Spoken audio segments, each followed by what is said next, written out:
두 달 넘게 이어온 박근혜 대통령의 동북아 정상외교 행보가 오늘 한일 정상회담으로 일단락됐습니다. 복잡하게 꼬인 동북아 정세 속에서 한국의 외교적 입지를 어느 정도 확대했을지 주목되는데요. 배병유 경제풍월 대표, 고영신 한양대 특임 교수와 함께 자세히 말씀 나눠봅니다. 두 분 어서 오십시오. 네, 말씀드린 대로 9월 초부터 진행됐던 한중 정상회담, 한미 정상회담, 또 오늘 한일 정상회담을 마지막으로 사실상 동북아 정상외교가 이제 마무리가 되는 수순인데요. 배 대표님, 지금까지 박 대통령의 외교 행보 몇 점을 주시겠습니까? 100점? 점수로 산술적으로 매기기는 어렵습니다만 한마디로 얘기를 하면 잘했어요.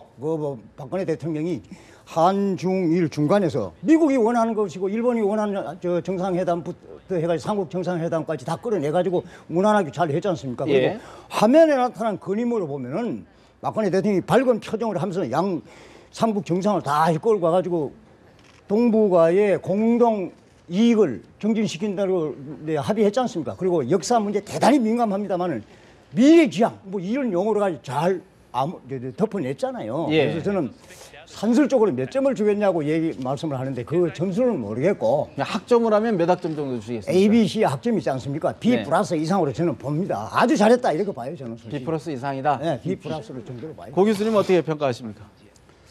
저도 전반적으로 9월 이후 이렇게 동북아 전체를 아우르는 그런 정상회교를 펼쳤었는데요. 오늘 한일 회담을 제외하고 다른 정상회담에서는 다대한 성과를 거뒀다. 다만 한일 정상회담에서 가장 기대를 모았던 것은 위안부 문제에 대한 일본 측의 아베 총리의 전향적인 어떤 언급이 나오지 않을까 했는데 실질적으로 전향적인 언급은 전혀 없었다고 봐야겠죠.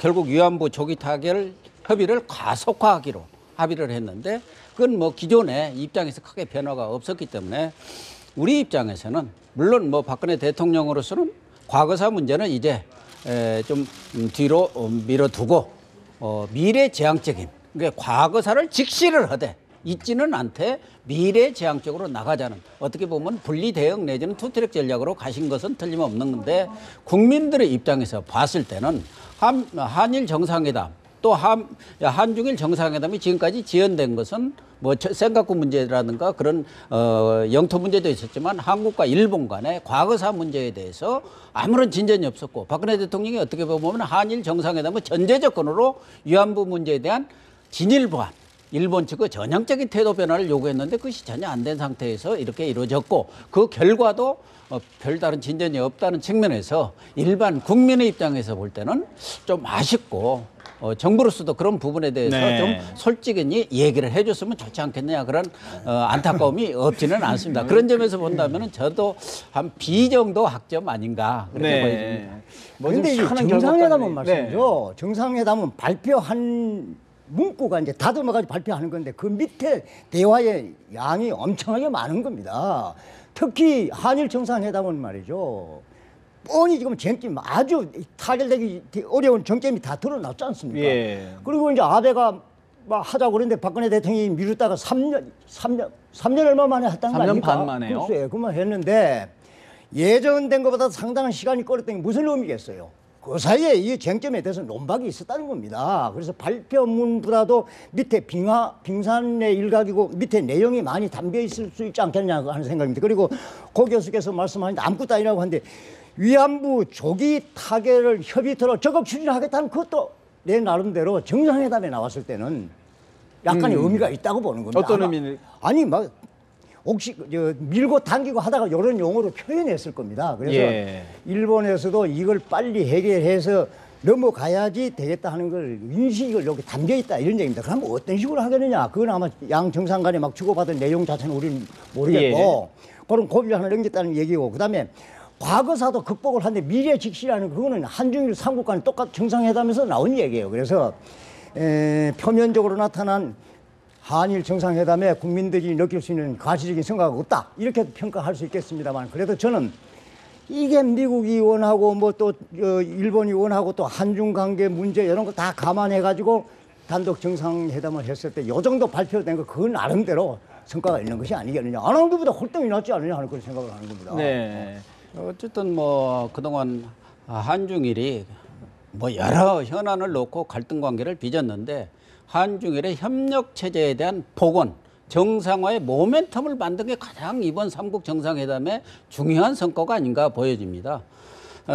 특히 한중 간에는 경제, 문화 이런 방면에 있어서 어떤 교류 협력, 우리가 뭐 이번에 많은 국민들이 그런 것이 아직도 안 이루어졌냐 하는 게 쌀, 삼계탕, 김치. 삼겹살, 네. 뭐 김치, 네. 뭐 이런 것까지도 이제 수출을 하도록 이렇게 중국 측에서 문호를 여는 등 중국 측으로서는 어떻게 보면은 상당히 통큰 양보를 함으로 인해서 한중 간에는 아주 화기애애한 그런 분위기가 네. 형성이 됐는데 오늘 한일 간에는 지금 원래 한 20분 정도 비공개 회의를 하기로 했는데 1시간 정도 지금 양 정상 간에 비공개 회의를 한다고 한다면은 할 말 다 했다고 봐야죠. 네. 아마 박근혜 대통령이 레이저 광선을 많이 쏜 것 같아요.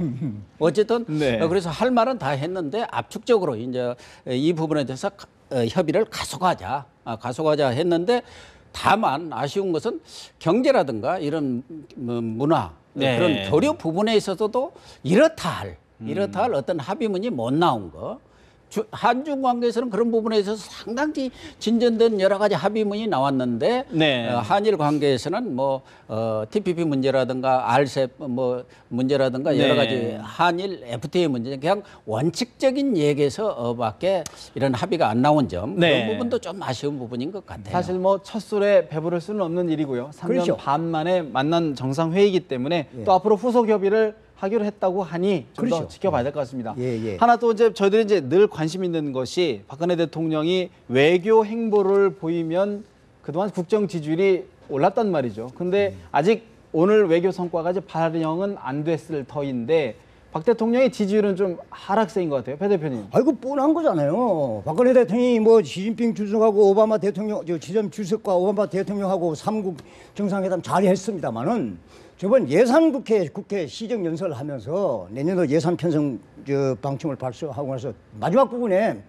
교과서 국정화 방침을 강력한 메시지로 발표했지 않습니까? 그래가지고 이게 대기했기 때문에 이게 작용한 것이 아니겠느냐는 그런 생각을 합니다. 근데 사실은 말씀이죠. 교과서 국정화를 국정화 용어 자체는 싫어요. 저 같은 사람 싫지만 예. 그걸 야당에서 정치적으로 말이죠. 친일 독자로 이렇게 몰고 이런 식으로 해가지고 이게 오히려 더 국민을 분열을 시킨 겁니다. 어쨌든 이렇게 국민을 분열을 시켜가지고 저번 일요일 토요일에도 대목군들 많습니다만 퇴근할 때 보니까 이게 박근혜 대통령의 지지를 끌어내리는 쪽으로 작용한 것이 아니겠느냐라고 생각하는데 예. 반대하는 쪽의 입장에서 보면은 뭐 유신회기, 뭐 역사 굿됐다, 뭐 북한에서도 또 역사 굿됐다고 똑같은 용어를 써대 그런 식으로 얘기를 합니다만은 우리 같은 사람 눈으로 볼 때는 이걸 이런 식으로 볼 게 아닙니다. 뭐가 지금 대한민국의 정체성과 정통성을 훼손이나 그 내용에 나와 있는 겁니다. 이거 보고 그걸 해야지. 그래서 내용의 본질을 가지고 해줘야지 말이죠. 지금 이제 정책 고시한 판인데 무슨 뭐 친일 독재로 뭐 미화한데 그런 교과서가 어떻게 나올 수가 있습니까? 그런 식으로 몰아가면 안 돼요. 그래서 이게 박근혜 대통령의 지지율에 영향을 미치다고 보는데 이거는 조금 더 앞으로 봐야 된다. 봐야 된다고 봅니다. 그런데 지금 교육부가 5일날 오전 11시에 공식적으로 이제 발표를 하겠다, 고시를 하겠다라고 오늘 지금 공식적으로 발표를 했는데 어떻게 보십니까? 이게 저는 고시해야 된다고 봅니다. 고시해야 된다고 보고 그리고 역사 교과서 문제를 말이죠. 막 정교조가 뭐 저번 일요일 날도 이렇게 시가 데모하고 이런 식으로 역사 교수들이 막 집단 선언하고 이렇게 해결할 문제가 아닙니다. 이게 뭐 4.19 데모할 때 얘기입니까? 어디 촛불 시위 그거 하는 겁니까? 역사 교수들이 말이야 집필 거부하면 거부하지 왜 적단으로 안 한다고 자기들한테 집필 어뢰나 왔습니까? 그런 식으로 끌고 가면 안 되는 겁니다.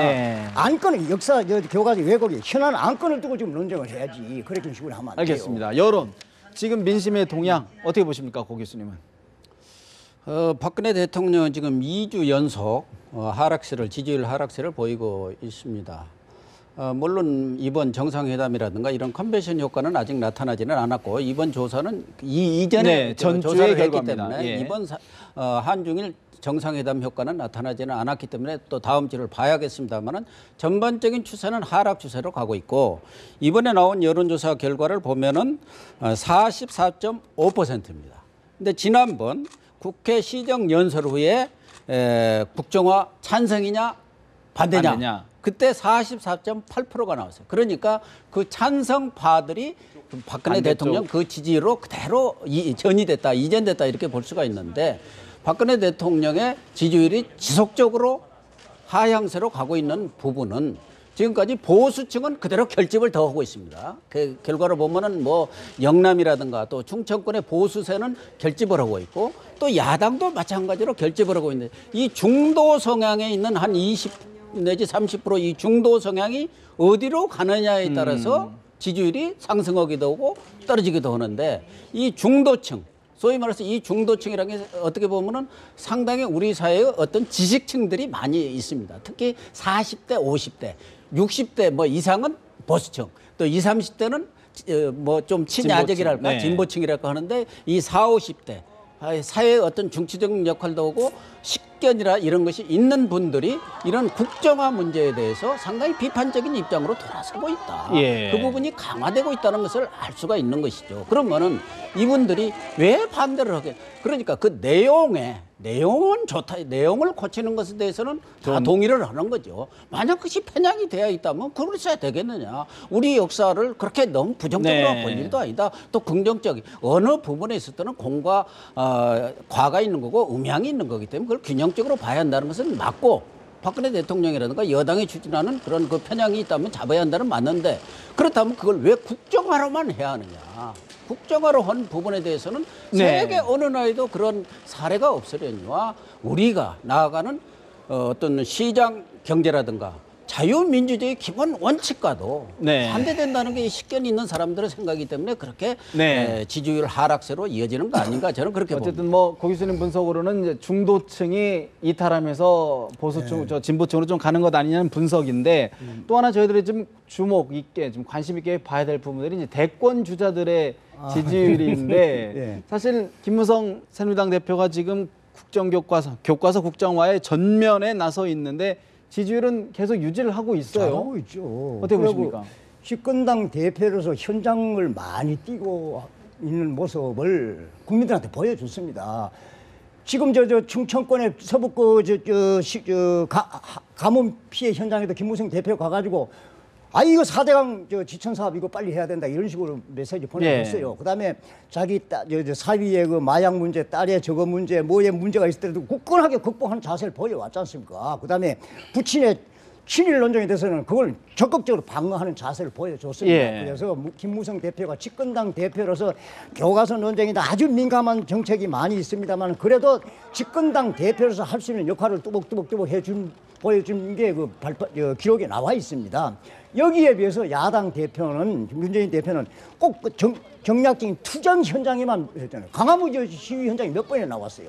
그 여야 대표의 역할 네. 그게 국민의 눈에 비친 것이 아니겠느냐. 그래서 예. 나는 지지율 1위로 나타나는 것이 그런 정상적인 평가라고 이렇게 보고 있습니다. 사실 근데 김무성 대표 입장으로 보면은 악재가 적지 않습니다. 특히 부친의 이제 친일 행정 논란이 계속 보도가 되면서 물론 뭐 사실 여부는 검증을 해봐야 되겠지만 어떻게 보십니까? 결국에는 악재가 될 것 아니냐는 우려가 높은데. 뭐 대선 국면에 가면은 상당한 악재로 작용하겠죠.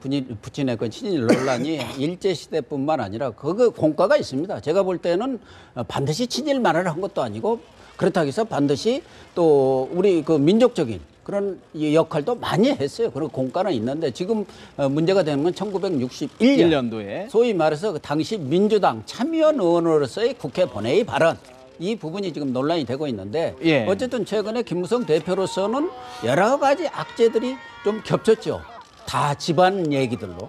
최근에는 천암까지 어디 뭐 서초에 출마한다 출마설이 해갖고 있죠. 설상가상이 예. 됐는데 그럼에도 불구하고 지속적으로 지금 상승세를 보이고 있고 뭐 미세하지만 또 지속적으로 1위를 차지하고 있는 것은 뭐냐?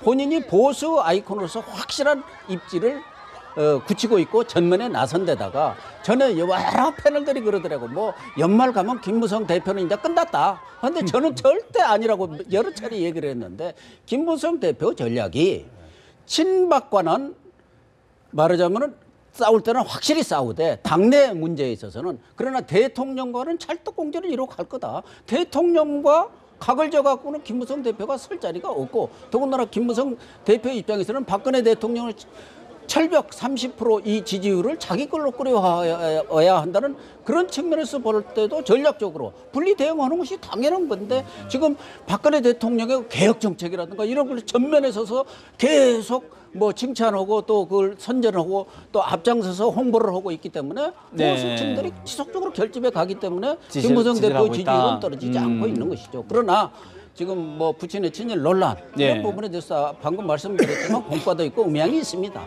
그런 부분은 역시 이제 대선 과정에서 논란이 되겠지만 김무성 대표 입장에서는 대선 후보가 될지 안 될지 그건 이제 두고 봐야겠지만 사전에 자꾸 걸러버리는 효과가 있기 때문에 그때 가서는 왜 옛날 다 한 얘기를 또 하느냐 하기 때문에 결과적으로 또 플러스 요인도 없지는 않습니다. 맞을매를 미리 맞는 측면이 있다 그런 말씀이신데 사실 저희들이 좀 우려되는 부분이요. 사실 김무성 대표의 친일 논란 부분도 있는데 그거 동시에 박원순 서울시장, 문재인 새정치민주연합 대표의 선친이라든가 그 선대의 어떤 확인되지 않은 루머들이 계속 돌아다닌단 말이에요. 우리 조상 시절에 일제하에 살아왔던 그 삶을 현재 잣대로만 재단해가지고는 해결될 수가 없어요. 저도 어릴 때 그 공출 그 현장까지 가고 일본 순사한테 선친이 몇만 것까지도 현장에 본 사람입니다. 소나무 가지 잘랐다고. 그리고 저 김무성 대표나 모든 현역 정치인들의 선친이 아버지나 아버지 할아버지가 일제시대 때를 살아온 과정에 낮에는 친일 밤에는 반일 그런 삶을 살아온 사람들이 수두룩해요. 지금 우리 민족주의 계층에서 그거 많이 있습니다. 그리고 여기도 비슷해요. 이제 뭐 보니까 박원순 씨 부친도 뭐 보국대 역할했고 뭐 문재인 씨의 선친은 뭐 흥남시 뭐 무슨 농업대장하고 뭐 상자고 그다음에 안철수 조부는 금융조합 지원이고 일제시대 때 생존하는 방식에 말이죠. 머리 좋아가지고 고시공부 합격한 사람은 친일이고 그 고시공부에 떨어진 사람은 그나마 애국이고 그런 잣대로 보는 거나 마찬가지인데 물론 사실 이거는 뭐 지금 당사자 입장에서는 확인 안 되기 때문에 뭐 명예훼손을 고소한다 뭐 이런 지금 입장을 내놓고 있는 그래서요. 상황이고요. 이렇게 이제 여러 가지 까발리기 시작하면은 우리 조상들의 너무 이거 비하시키는 겁니다. 그래서 나는 이게 뚜렷한 확실한 그 이외에는 이런 걸 가지고 쟁점으로 삼아서는 안 된다고 봐요. 저는. 흑색 선전이 우려되는 어쨌든 상황인데 이런 부분이 진흙탕 싸움으로 가서 본인들은 물론이고 국민들도 짜증나는 일이죠. 다만 이 부분에서 문재인 대표한테도 지적을 할 부분은 문재인 대표가 어떻게 보면 촉발시켰다고 볼 수가 있죠. 물론 사실관계는 뭐 국민들이 다 아는 문제지만 말하자면 이 국정교과서를 놓고 박근혜 대통령이나 김무성 대표가 자기 부친 선친을 미화하기 위해서 이런 국정화를 하는 거 아니냐 이렇게 하다 보니까 결국은 그에 대한 또 반작용, 역풍으로 뭐 보수 쪽에서도 너희 조상은 어떠냐 하는데 그 내용 중에 일부는 사실관계로 본인도 확인한 부분도 있지만 또 대다수 내용들이 보면은 확인이 안 된 내용들이에요. 그런 부분을 가지고 이런 흑색 선전 차원에서 이렇게 맞다두번 식으로 이렇게 하려는 것은 결코 바람직한 일은 아니죠. 그럼요. 이런 부분들은 사실 우리 정치 발전 측면에서도 좀 바람직하지 않은 것 같은데 사실 문재인 대표 얘기를 하나만 마지막으로 짚어볼까요? 사실 지지율이 계속 2위를 대선 후보 지지율을 이어가고 있는데 호남 쪽에서 호남 쪽에서 좀 지지율이 계속 오르질 않아요. 거의 뭐 회복 어려운 거 아닙니까? 그리고 당내 리더십 자체가 지금 국민이 아다시피 당내 리더십을 확립 못하고 있는 상황이고 호남 내에서 지금 문재인 대표의 지지율이 지금 바닥이에요. 이게 거의 한두 번이 아니고 확인된 거거든.